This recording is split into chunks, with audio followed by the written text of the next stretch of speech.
All right. Hi, everybody. My name is Richard.lesperance. I go by the name of my man Richard. Welcome to A Better Lifestyle. Today, I have the pleasure to have Leighton Campbell with me. I hope I'm pronouncing your name right.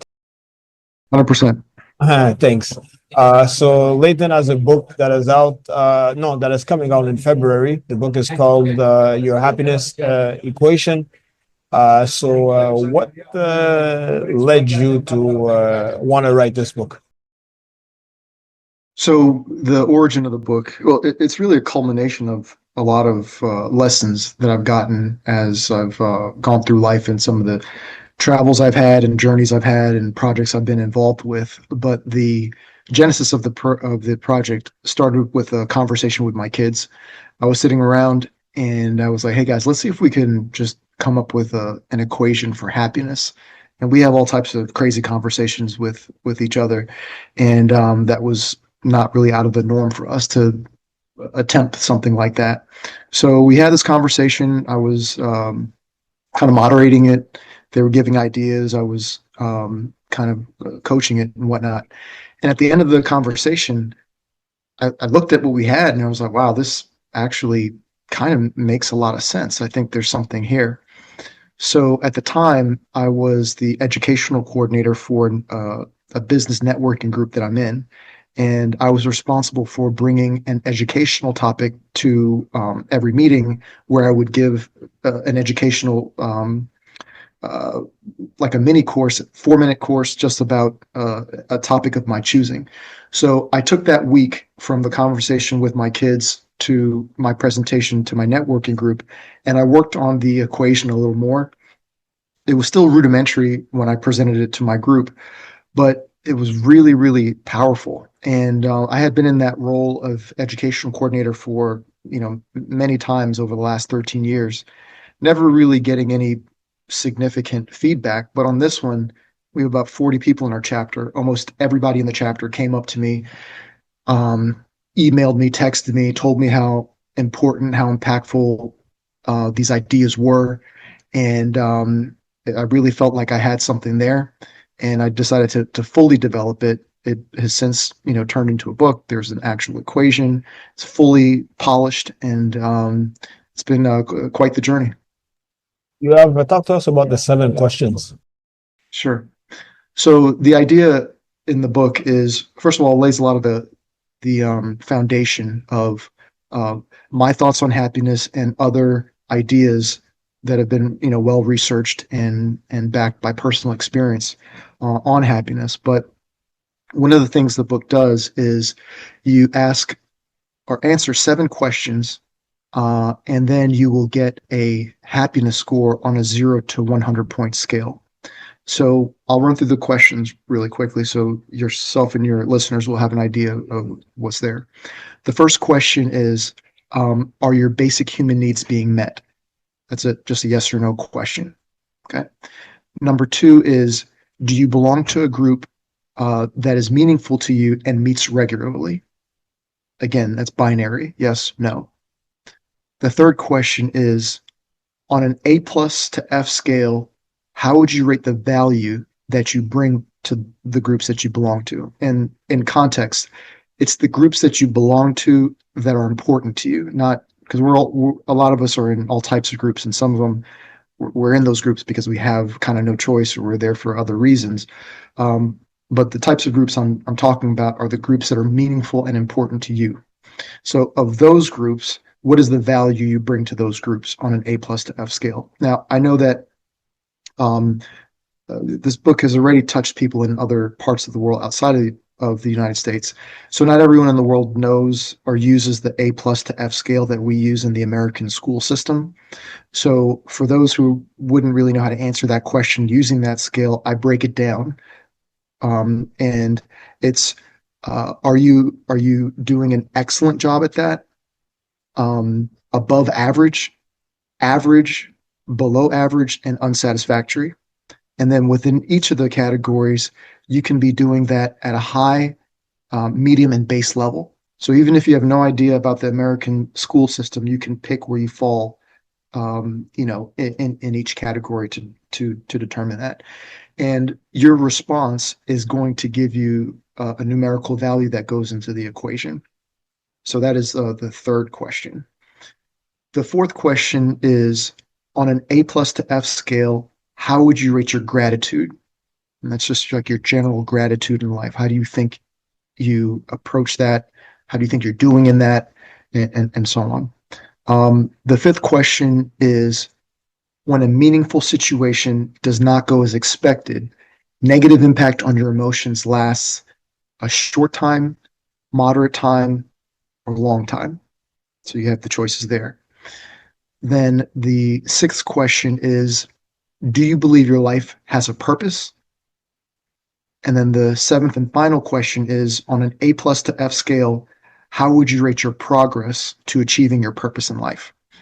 And those are the questions. You answer those, and you will get your happiness score. Also, for your listeners, they can, for free, no cost obligation, don't have to put an email address, don't have to put in a credit card. You can go to our website right now, answer those questions, and get your score immediately. And our website is yourhappinesseq.com. Do you think most people are happy in North America? Most people are happy. Okay, well, I think happiness is a spectrum, like a lot of things. So um, I would say that most people in America, at least in North America, the people that I've interacted with, I would say the vast majority of them are happy to an extent. Um, you know, are they optimizing their happiness? I would say most people are not optimizing their happiness. Um, so yeah, that's how I would answer that question. When you talk about optimizing your happiness, what are you talking about? Yeah. So in optimizing, it's a great opportunity to bring this point up, because there's questions and a score, and it's a scale that people can be on. There are some very hyper competitive people, or people who just, for whatever reason, they want to get the highest possible score that you can. They're really going to try and do everything they can to get 100. They either do that because they're not answering the questions honestly, or they may answer it honestly. They see that there's something that they were maybe not as high in as they thought they should have been, and they really attack that in maybe an unhealthy way for the purpose of just increasing their score. Like, that is really not the goal of the project. The goal of the project is not to get the highest score that you can get. The goal of the project is to optimize all of the variables. So when I talk about optimization, there are times in your life, you may have life circumstances where you're just not able to get an A in something. You're not able to get the highest score possible just because maybe you have many small children that you're raising. Maybe you just started a business, or your business is going through a transition. Maybe you've had some other major life event and you can't devote as much of your time as you normally would in a normal situation to that particular variable. So for a time, it may not be as high as you want it to be, but it's at the best level that you can be at that moment. So when I talk about optimization, I'm encouraging people who get involved with this content to not try and, fanatically maximize their score. What I want people to do is to do the best they can with their current situation. Now, if in analyzing your responses, you realize that I didn't do as well as I thought I should in this particular area, and I also have capacity to do better, then yes, I would say by all means attack it. I give many ideas in my books, and there's a lot of information all over the place that can help you with that, all of these areas, and I would encourage people to seek those out. Do you think people are lying to themselves in regards to their life? I mean, I don't really think you can lie to yourself. You can verbally lie to yourself, and when people ask you how's your day, yes, it's fine. How's things at home? Oh, they're great. I mean, you can say those things, but I think that if you talk about on a deep level, people know what's really going on, and they may verbally say that everything is okay, or life is great, or whatever the case may be, but on the inside, they know what's going on. So I would say yes, people can verbally lie to themselves and others, or they can verbally say things that are not true out loud and hear it themselves. But I think it's not possible really to lie to yourself in that way. People find happiness sometime in their work or in their relationship. Talk to us about the producing happiness. Yeah. So that's great. So what I talk about in the book is like building structures in your life that produce happiness as opposed to chasing the emotion of happiness. Chasing the emotion of happiness is kind of similar like to getting a high score. If you're just chasing the emotion, you're kind of doomed to be unhappy. It is much better to go out, spend time, effort, energy, intentionality in building things in your life that have a natural byproduct of producing happiness. So a great source of that is relationships with other people. Those can be romantic relationships, but they don't necessarily have to be romantic in nature. They can be relationships of all types. They could be relationships with your children. They could be relationships with your friends, the people that you work with. You may belong to different groups. Maybe you belong to like an athletic group or a group that has some other organizing purpose. And you are in relationship with those people, and investing in those relationships will pay dividends for you, and they will if you're approaching it in the right way and you are connected with people who are not toxic. That relationship is going to produce happiness in your life. And we are communal creatures. We were not designed to be alone. We were designed to be in community with one another. And it's just hardwired into us for us to be in community with people. So investing in your relationships is extremely important. And when I say investing, I mean time, but I also mean like money, if that is part of the what needs to be done. I'm in different groups. For example, I do jujitsu, and I pay every month for jujitsu, not only for myself but for my children. It's a financial investment in that. But what I get out of that, in terms of the health benefits that I get out of it, in terms of the confidence, in terms of the skill acquisition, the community, the friendships that I've built, there's a financial component to it, but it pays a dividend at the same time. So yes, I would say investing in your groups is huge. And then so that was part of the question, and there was another part that you mentioned. No, And it's your okay.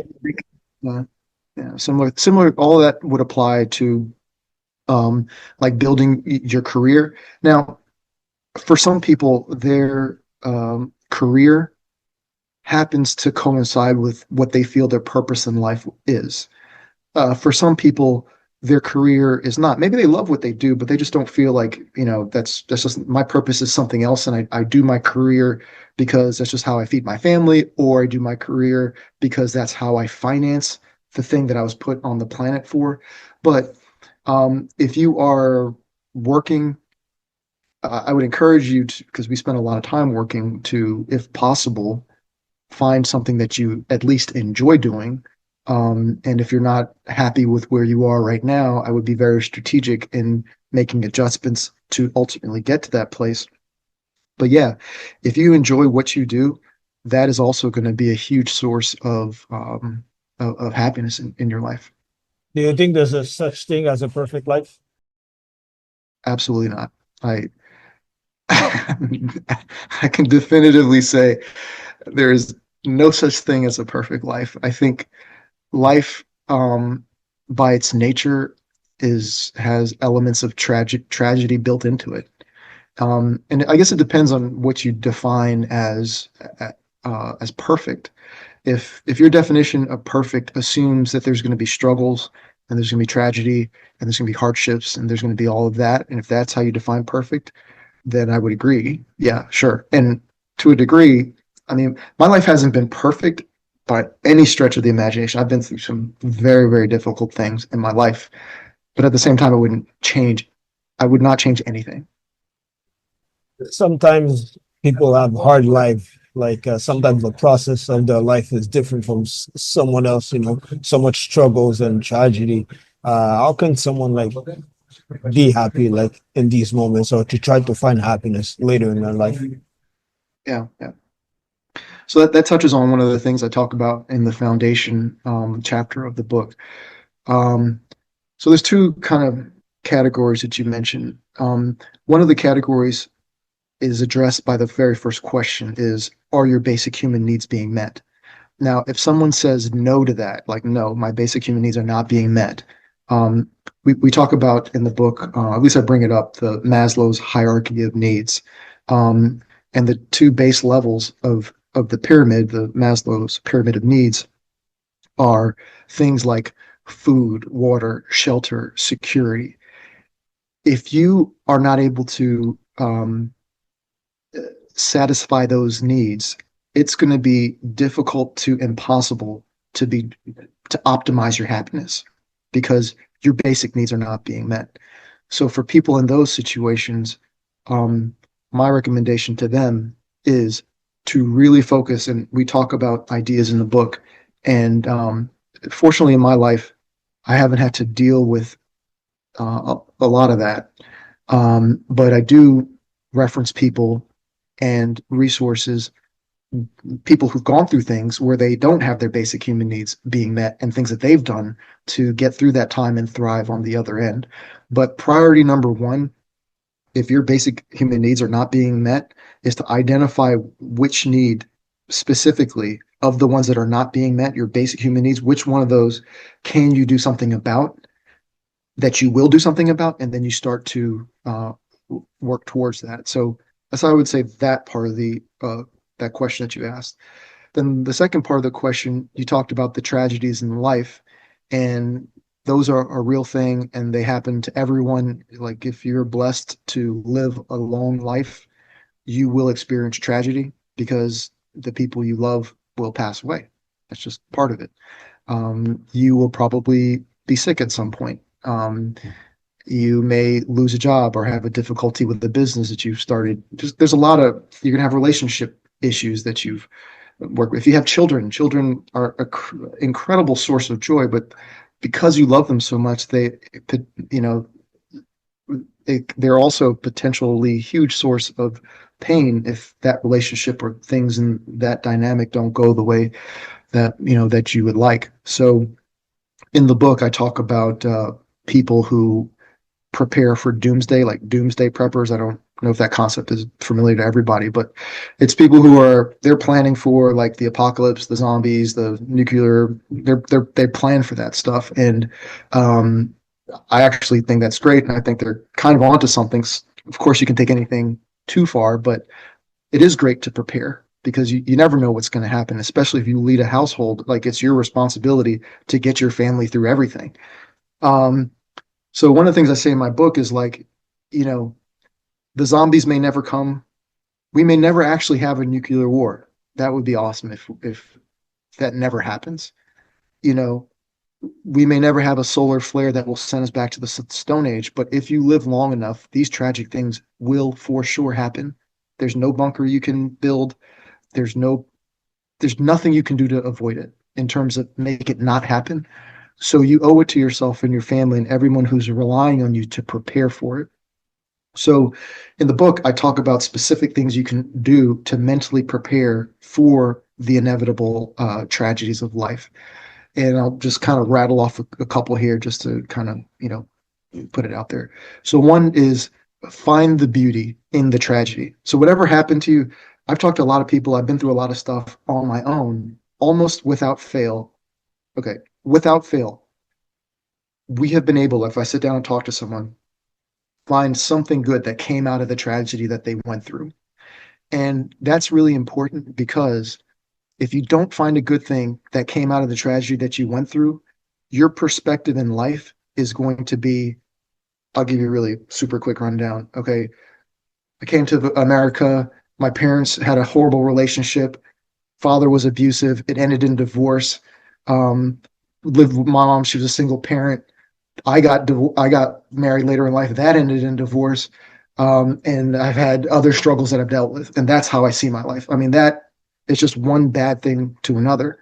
And all of that happened in my life. Now, I don't see my life that way at all.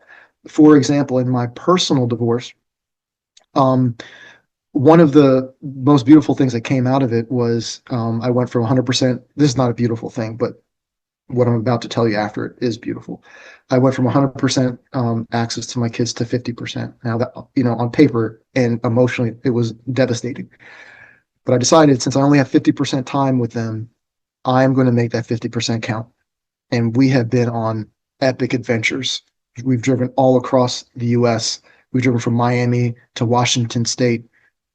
We've driven to Niagara Falls. We've been all over. I've done things that were way out of my comfort zone when they were very small, just to maximize that time. And the reality of it is, I probably wouldn't have taken those extreme steps if it was just like a status quo thing in our marriage. So, finding the beauty is one thing. Understanding that time heals all wounds, which I know a lot of people know that, but some people don't. This may be their first time hearing it. Give it time; things will get better. And then last thing I'll say, I give I think 12, but this is the last one I'll say, is that statistics are your friend. It's very rare for a person to go through a tragedy that is like no one ever in the history of the world has been through the thing that you're experiencing. The thing that you're experiencing as a tragedy has probably happened to millions, if not billions of people over the course of humanity. And if a lot of those people got through it, you're probably going to be able to get through it too. And the fact that a lot of people have gone through some of these difficult, challenging times but got through it, that means I can get through it. And there's a comfort in knowing that. So those are some of the things I talk about in that part of the book. If someone has problem with forgiveness, do you think they could still be happy? I think you're definitely going to be limiting your happiness if you're going to be holding on to unforgiveness. Yeah. I don't think you can really go through life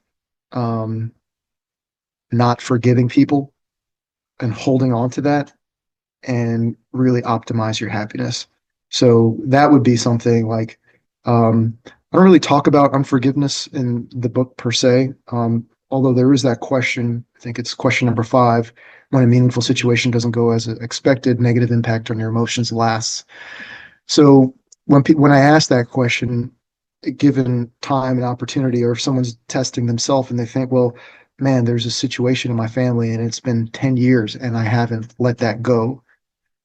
I mean, finding a way to let that go can really improve your happiness. So I would say that if you have problems forgiving people, then that would be definitely something to work on, and you doing better at that is going to definitely improve your happiness. What about bitterness? It's probably almost the same, but I don't know if you have something to add on that. Yeah, I would say the bitterness would fall in the same category of things not going the way you anticipated and how long it takes for you to get over it. In full disclosure, first of all, I don't get 100%. And for whoever is wondering, my score is not 100. I usually score like in the mid 80s. And the question that trips me up is the how quickly I get over things question. I know people, I have people in my family who just something happens and almost instantly it's like no big deal, they move on. I don't do that. I'm trying to do better at it. I'm aware of it and I'm conscious of it.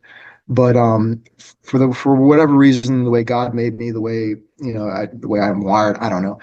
I have to logically okay. First of all, this is not advice. So do the opposite of what I'm trying to unlearn this. But I'm just being honest. I have to logically make sense of something and maybe the other person's mode. I have to make sense of it in my mind before I can let it go. And sometimes that takes a little bit. I don't think it takes a very long time. I answer that question moderate. Definitely doesn't take me a long time. But I'm more in the moderate category, and I think that does affect my score. So bitterness, I wouldn't say I'm not a person who bitterness is really not an issue, but it's so closely related to unforgiveness and holding on to things. Like all of that stuff is like stress even would even be in that category. It's just as much as you can, you need to find a way to let that stuff go.